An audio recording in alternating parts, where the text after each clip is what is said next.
Hello दोस्तों, मैं आपकी सारथी निरूपी। दोस्तों, आज के इस वीडियो में हम पढ़ेंगे संधि को सरल या शॉर्ट तरीके से नहीं, सटीक तरीके से पढ़ेंगे दोस्तों, ताकि आप सफ़र में नहीं सफलता में रहें। और सुपर टेट की सुपर क्लासेस के लिए आज ही हमें फॉलो कर सकते हैं, हमारे चैनल को सब्सक्राइब कर सकते हैं, बेल आइकन को प्रेस कर सकते हैं, ताकि अपकमिंग वीडियोज़ की जो दोस्तों नोटिफिकेशन है वो आप तक सबसे पहले पहुँचे और आप सुपर टेट की सुपर तैयारी के साथ इस बार सिलेक्शन ज़रूर लें। जो लोग 1 नंबर से या 2 नंबर से रह गए उन्हें भी जल्द से जल्द सिलेक्शन मिले, या जो पहली बार दे रहे हैं उन्हें भी सफलता शीघ्र मिले। तो सफलता के लिए सरल नहीं, सटीक पढ़ें। तो वीडियो को शुरू करते हैं दोस्तों।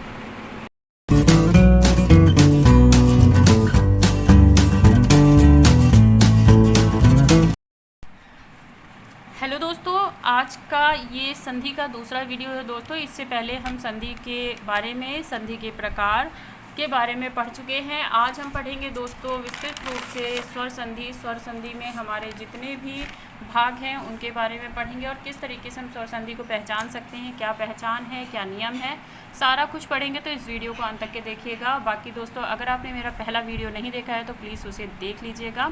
आपको जो लिंक है वो मैं डिस्क्रिप्शन बॉक्स में भी दे दूँगी, बाकी आप मेरी प्लेलिस्ट में भी जाकर देख सकते हैं। तो हम कर रहे हैं सुपर टेट की सुपर तैयारी, जिसमें हम पढ़ रहे हैं संधियाँ। दोस्तों, संधियाँ हम सिर्फ सुपर टेट के लिए नहीं, किसी भी स्टेट लेवल के एग्ज़ाम में हो या फिर आप किसी भी एग्ज़ाम को दे रहे हो जिसमें कि आपकी हिंदी पूछी जाती है, वहाँ पे आपकी संधि अवश्य पूछी जाएगी। फिर वो आप लेखपाली का दे रहे हो या किसी का भी दे रहे हो, आप में संधि ज़रूर पूछी जाएगी। तो आपकी स्वर संधि और व्यंजन संधि अधिकतम पूछी जाती है, तो इसे ज़रूर देखें।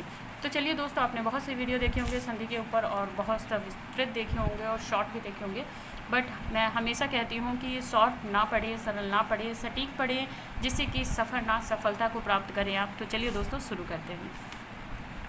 दोस्तों, स्वर संधि के आप सभी को पता है कि 5 प्रकार होते हैं और इन 5 प्रकारों में ज़्यादातर के बारे में आप जानते होंगे। अगर नहीं जानते हैं तो इस वीडियो को देखकर आप ज़रूर जान जाएंगे। सबसे पहले बात करेंगे कि स्वर संधि होती क्या है। तो दोस्तों, जब कभी स्वर और स्वर का आपस में मेल होता है तो उसे स्वर संधि कहते हैं। अब बात करते हैं कि स्वर संधि का जो पहला भाग होता है, जिसे हम कहते हैं दीर्घ संधि, इसका सूत्र होता है दोस्तों अका सवर्णे दीर्घा, अर्थात जो दीर्घकाल में बोले जाते हैं, जिनके स्वर का उच्चारण जो है दीर्घकालीन होता है और अल्पकाल के संयोग से जो बनती है संधि, उसे हम अका सवर्णे दीर्घा कहते हैं। अब बात करते हैं कि इसमें अक प्रत्यय और से उच्चारित वर्ण जो होते हैं उन सभी को लिया जाता है। तो बात करते हैं जब छोटा स्वर यानी दीर्घ स्वर और लघु स्वर आपस में सहयोग करते हैं तो एक लघु की जगह दीर्घ स्वर जो है उत्पत्तित होता है, यानी प्राप्त होता है। जैसे कि यहाँ बात करें धर्मार्थी की, तो धर्मार्थी में आपका छोटा आ, मतलब यहाँ पे आपका जो अंतिम है वो छोटा आ, धन आपका छोटा आ बराबर आपका बन जाएगा बड़ा आ, यानी ये स्वर संधि है। वधु उपकार यानी वधुकार, ठीक है। तो वधु यानी छोटे ऊ की मात्रा है यहाँ पे आपकी, छोटे ऊ की, तो हम यहाँ पे छोटा ऊ लिख लेंगे। धन आपका छोटा ऊ, यहाँ पे आपका बड़ा ऊ बन जाएगा। इसी तरीके से आप कई उदाहरण ले सकते हैं। इन उदाहरणों की भी हम दोबारा से प्रैक्टिस करेंगे अपकमिंग वीडियो में, पर यहाँ पे मैं अभी आपको निम्न उदाहरण देकर, कुछ छोटे से उदाहरण देकर समझाने की कोशिश करूँगी। यहाँ पे दोस्तों आपसे पहले ही बताया गया है कि अल्प स्वर व दीर्घ स्वर जब आपस में आते हैं तो इन्हें दीर्घ संधि कहते हैं, जिसे कि हम अका सवर्णे दीर्घा भी कहते हैं। तो कई पेपर में जो आप टीचिंग लेवल के एग्ज़ाम देते हो उसमें आपसे डायरेक्टली सूत्र भी पूछ लिया जाता है कि दीर्घ संधि का सूत्र क्या है। तो आप डायरेक्टली इसे भी याद कर लें और किस वर्ण को उच्चारित करने से कौन सा वर्ण बनता है वो भी। अगले में आ जाते हैं आद गुणा, जिसे हम गुण संधि कहते हैं दोस्तों। आ और आ के बाद आए हुए ई, ऊ और री स्वर आए तो इनका जो मेल होता है वो सदैव क्या बनता है, ए औ अर, ठीक है। तो यहाँ पे हम देख लेते हैं महोदय, महा यानी आपका यहाँ पे आ रहा है आ, छोटा आ, धन छोटा ऊ, अब यहाँ पे बन जाएगा ए, ठीक है, आपकी यहाँ पे ए बन जाएगी। अब चंद्रोदय, चंद्रोदय यानी द्र, यानी आपका आ गया आ और ऊ, ठीक है। तो ये भी हमारा ए बन जाएगा। इस तरीके से आपका चंद्रोदय हो गया, ठीक है।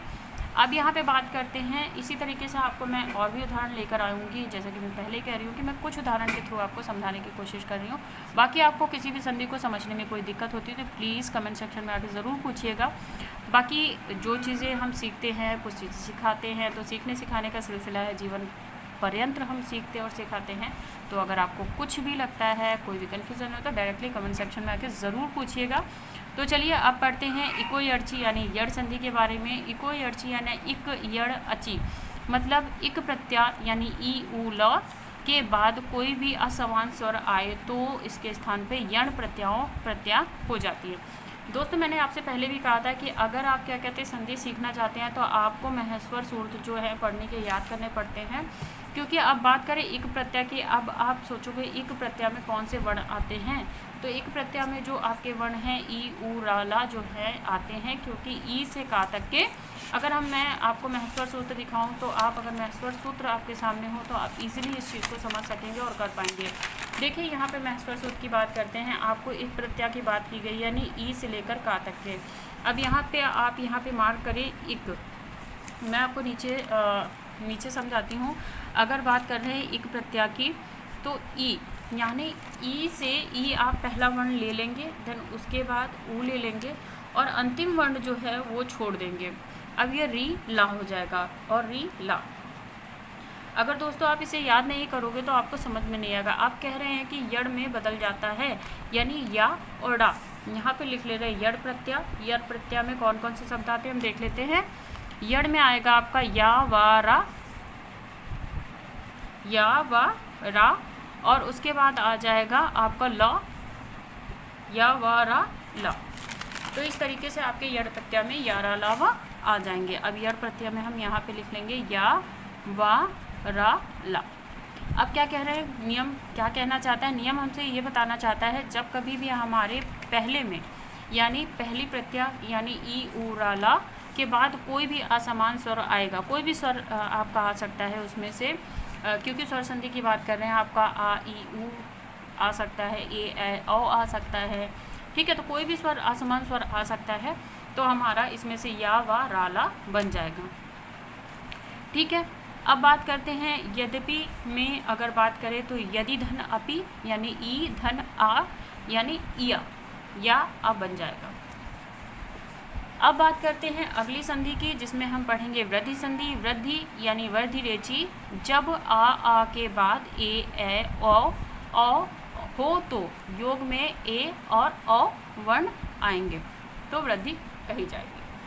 अब आप अगर कैसे पहचाने कि जहाँ पे समान शब्द लिखा हो तो कैसे पहचाने, एक सिंपली पहचान होती है, आपको मैं बताती हूँ कि जब कभी आप ऐसा लिखा देखिए जहाँ पे आपको स्वर यानी जब पद तोड़ लें आपको हमेशा स्वर मिले तो वो आप इजीली पहचान सकते हैं कि दीर्घ संधि है, क्योंकि समान स्वर यहाँ पे संबंध रखते हैं। अगला आता है हमारा आद्गुण। हम यहाँ पे रिपीट करके इसलिए पढ़ रहे हैं ताकि आप उसे रिपीटेशन से अच्छे से अध्ययन और साथ ही साथ गहन करते हुए गहन अध्ययन के साथ पढ़ें। अब बात करते हैं, यहाँ पे देखिए औ की मात्रा आ रही है हमेशा से और यहाँ पे आपकी औ की मात्रा बहुत ही कम देखी जाती है, ठीक है ना। अब बात करते हैं यहाँ पे कि इको यर्ची में क्या होता है कि हमेशा भी आपकी जो होती है छोटी की मात्रा वो अपापी में आती है और हमेशा जो होता है ई आ या वा रा ला में परिवर्तित होता है। अगले पे आ जाते हैं वृद्धि रेची संधि। जैसे कि मैंने आपको बताया जहाँ पर आपको मात्राएं दिख जाएं ए और औ की और विच्छेद करने के बाद आपका आ ए हो जाए औ हो जाए तो आपकी वृद्धि संधि होती है। अब अंतिम आ जाते हैं अयादि संधि पे जिसे हम बोलते हैं एचो अड़ वय, ठीक है। एच अय अव अय आप हो जाता है। एच के बाद अगर अय अव अय आप हो तो अब दोस्तों आप कैसे पहचानेंगे अय है अव है इसमें कितनी प्रत्याहारें हैं और कैसे परिवर्तित होगा, इसके लिए ही दोस्तों आपको महस्वर सूत्र याद करने पड़ते हैं। अब आते हैं यहाँ पे हम नयनम में हमेशा जब संधि विच्छेद करेंगे तो यहाँ पे मात्राओं का बोध होगा और आपकी जो वृद्धि होती है उसमें विच्छेद के समय बोध नहीं होता है, संयोग के समय होता है, ठीक है। बस इतना सा अंतर है तो इनको करीबी लगा के आप पढ़ सकते हैं, ठीक है। अब यहाँ पे नयनम नय यानी नयनम नय धन अनम नाविक नौ धन इक, ठीक है। अय और अब बन गया। अब बात करते हैं पूर्व स्वरूप संधि जो कि स्वर संधि में मानी जाती है, परंतु इनका अध्ययन बहुत ही कम किया जाता है। इनसे रूपित जो संधियाँ होती हैं उनको प्रश्न पत्र में भी बहुत कम पूछा जाता है, पर हम एक नज़र डाल लेते हैं। एड ए ओ के बाद कोई भी आ और रूप में हो तो उसे दोबारा से उसी रूप में ले लिया जाता है। मतलब सिंपली क्या है कि जो ये निशान है जब भी आपका आएगा संधि में, विच्छेद करते समय तो रहेगा, मतलब सहयोग करते समय तो रहेगा, पर इसे बाद में हम आ बना लेते हैं, जैसे के धन अपि। ठीक है, गते धन अपि यानी गते अघात। ठीक, इस तरीके से हमने जो दोस्तों है स्वर संधि बहुत अच्छे से पढ़ ली है। अब अपकमिंग वीडियो में दोस्तों हम व्यंजन संधि को विस्तृत रूप में पढ़ेंगे, और बाकी आज के इस वीडियो में हम कुछ उदाहरण जो हैं स्वर संधि के उनको लेंगे, ताकि हम अच्छे से स्वर संधि को जो है समझ सकें कि स्वर संधि क्या होती है। दोस्तों यहाँ पे हम एक बुक के कुछ उदाहरण ले लेते हैं और आपको बताएं कि यहाँ पे जो भी आपकी संधि है वो बहुत ही अच्छे से है, और यहाँ पे संधि के कुछ उदाहरण ले लेते हैं और हमें इसे विच्छेद जो है करना है। तो हम सीखते भी चलेंगे, क्योंकि उदाहरणों से ही हमको सीख पाते हैं। तो चलिए हम यहाँ पे कुछ शब्द ले लेते हैं, जैसे विद्यार्थी, विद्याधन, आर्थी, महाशय, महाधन, आशय। इसमें हम नियम को भी देखेंगे कि आ धन आ जो होता है बड़ा बनता है। हम दीर्घ संधि के कुछ उदाहरण यहाँ पे देख रहे हैं। आगे आते हैं दोस्तों और हम देखते हैं कवींद्र, यानी यहाँ पे छोटी ई का भी एक उदाहरण प्रस्तुत है, जिसमें कविधन इंद्र। अब कैसे पहचाने हम कि कौन सी दीर्घ संधि है, कौन सी स्वर संधि है, कौन सी व्यंजन संधि है, या दीर्घ संधि में आपकी अगर बात करें स्वर संधि में 5 भाग हैं, और किस तरीके से उनमें पहचाने कौन सी संधि कौन है। तो सिंपली अगर दीर्घ संधि की बात करें, हमेशा आप यही याद रखें, जब कभी भी आप संधि को पहचानने का प्रयास करें, हमेशा दूसरे वर्ण से मध्यम यानी विभाजित करके देखें, और उनके भागों के बीच में कौन सी मात्राएं आ रही हैं उनसे पहचान सकते हैं इजीली। क्योंकि यहाँ पे आपका आ आ रहा है और अंतिम भी आ रहा है, यानी आ धन आ बड़ा आ है, इसलिए यहाँ पे दीर्घ संधि है। अगला आपका आ जाता है आपका धर्मात्मा, तो आ धन बड़ा आ होगा। इसी तरीके से अब ये हो गई हमारे आ की बात। अब बात करते हैं हमारी ई की। तो अगर यहाँ पे देखें आप, बड़ी ई जब विच्छेद होगा तो छोटी ई बन जाएगा, और यहाँ पे छोटी ई बराबर बड़ी ई होता है। हमेशा जो पहचान बोधक शब्द होता है वो अंतिम सूत्र आधार पर ही किया जाता है। इस तरीके से महेंद्र यानी महीधन इंद्र, नदी नदीश यानी नदीधन ईश। ठीक है, भानुदय भानुधन उदय। इसी तरीके से कई उदाहरण हैं जिसे हम, जैसे यहाँ पे शुभ गमन। ठीक है, तो शुभ धन आगनम यानी आ धन आ बड़ा आ। विद्याधन अभ्यास, विद्याधन आभास अभ्यास, तो आधन आ बड़ा आ। महात्मा महाधन आत्मा, महाधन आत्मा, तो आधन आ बड़ा आ। नदीश, जैसे कि हमने पहले भी कर लिया है, नदी धन ईश। कपीश कपीधन ईश। महींद्र महीधन इंद्र। इसी तरीके से आप इन सभी को भी करिएगा, और कमेंट सेक्शन में ज़रूर बताइएगा कि सुरालय का क्या है, रविंद्र का क्या है, वधुत्सव का क्या है, शीर्ष का क्या है, गुप्तेश का क्या है, और आगे जो है इनका सहयोग करना है आपको दोस्तों। तो आप सभी इनका सहयोग ज़रूर करके कमेंट सेक्शन में बताइएगा कि सुख धन आर्थी का क्या है, पंचधन अनानंद का क्या है, सिद्ध धन अर्थ का क्या है, और साधु धन उपदेश का क्या है, रामधन आश्रम का क्या है, विद्याधन अर्थी का क्या है, सुधन उक्ति का क्या है, और भानुधन उदय का क्या होगा। अब यहाँ पे आपको सूत्र बताने हैं, तो इन सभी को आप कमेंट सेक्शन में ज़रूर बताइएगा दोस्तों कि किसका क्या होगा। ठीक है, ये तो हो गई दीर्घ संधि के कुछ उदाहरण। अब बात करते हैं हम गुण संधि के कुछ उदाहरणों की यहाँ पे। तो दोस्तों आपके लिए ये होमवर्क कह सकते हैं आप इसे, आपके लिए होमवर्क है। आप कमेंट सेक्शन में आके ज़रूर इन सभी का संधि विच्छेद करके आप मुझे बताइएगा कि तवेदम का क्या है, महोदय का क्या है, पुरुषोत्तम का क्या है, महेश का क्या है, देवऋषि का क्या है, महोत्सव का क्या है, गणेश का क्या है, महेश का क्या है, और इनका आपको संधि करना है और इनका संधि विच्छेद करना है। तो सबसे पहले आपको यहाँ पे संधि करना, और इनके नियमों को भी ज़रूर लिखिएगा अपने कमेंट सेक्शन में।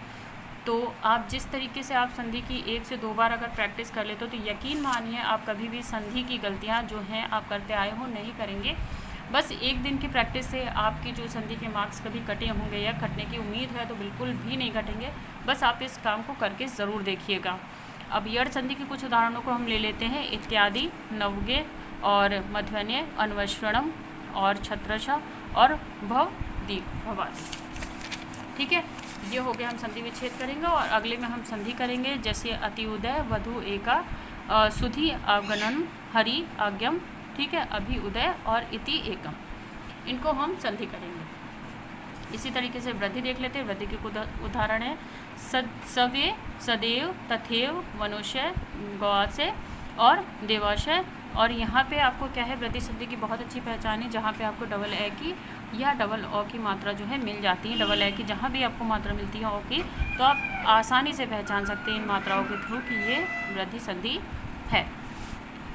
अब यहाँ बात करते हैं अयादी संधि की। अयादी संधि में हमेशा दोस्तों क्या है कि आपको किसी तरीके को कोई मात्रा नहीं मिलती है, संधि के वक्त में संधि विच्छेद में मिलती है और यहाँ पे संधि विच्छेद में नहीं मिलती है। तो चलिए कुछ उदाहरण देख लेते हैं इनके कुछ उदाहरण हैं भावुक, पावक, नाविक और पवनम, पवित्रम और चयनम, श्रवणम और या।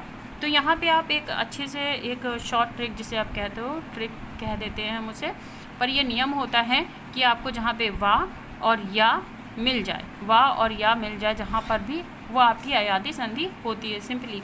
और अगर आपको ए और ओ की मात्रा मिल जाए तो आपका क्या है, इसे ही हम ट्रिक कह देते हैं, परंतु ये नियम होते हैं दोस्तों जहाँ पे आपको ए और ओ की मात्रा मिल जाए, ठीक है, वृद्धि संधि होती है। अब बात करते हैं यहाँ पे जिसे कह रहे हैं कि हम यड़ संधि की यदि बात करें, तो यड़ संधि में जब कभी भी आपको जो आपको एक क्या है कि आपको मात्रा मिलती है किसी तरीके की, ई की, ऊ की, या फिर आधा रा मिल जाए या ला के नीचे मिल जाए, र मिल जाए, तो आपका क्या है, हमेशा अयादी संधि होती है। संधि की पहचान हमेशा ही विच्छेद करने से आसानी से हो जाती है, जिससे कि हम पहचान पाते हैं।